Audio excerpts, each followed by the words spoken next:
রোজ সকালে উঠে ভাবি যে রাস্তায় হয়তো ফাঁকাই থাকবে, কিন্তু রাস্তায় গিয়ে দেখি রাস্তা আর ফাঁকা নেই। তো শুভ সকাল বন্ধুরা, সকাল সকাল ঘুম থেকে উঠে সিম্বার সাথে দেখা করে হাড়ি সাইকেল নিয়ে মেঘলা মেঘলা আকাশ থেকে বেরিয়ে পড়ি কাজের উদ্দেশ্যে যাওয়ার সময় দেখি রাস্তা ফাঁকা, সময়তে ফাঁকা, সময়তে খুব চাপ।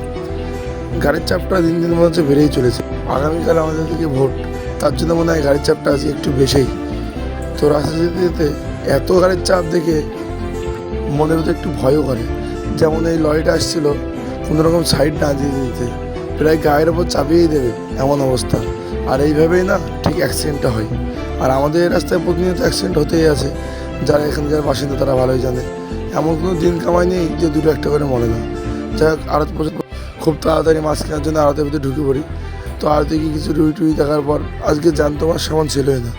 তো কী আর করবো, তো আমি আমার মতো কিছু চিংড়ি নিয়ে তারপরে ইলিশ নিলাম 1 কেজি, বহুদিন পর ইলিশ চিংড়ি উচ্চতা নিয়ে বেরিয়ে পড়লাম মাছ বেচার জন্য।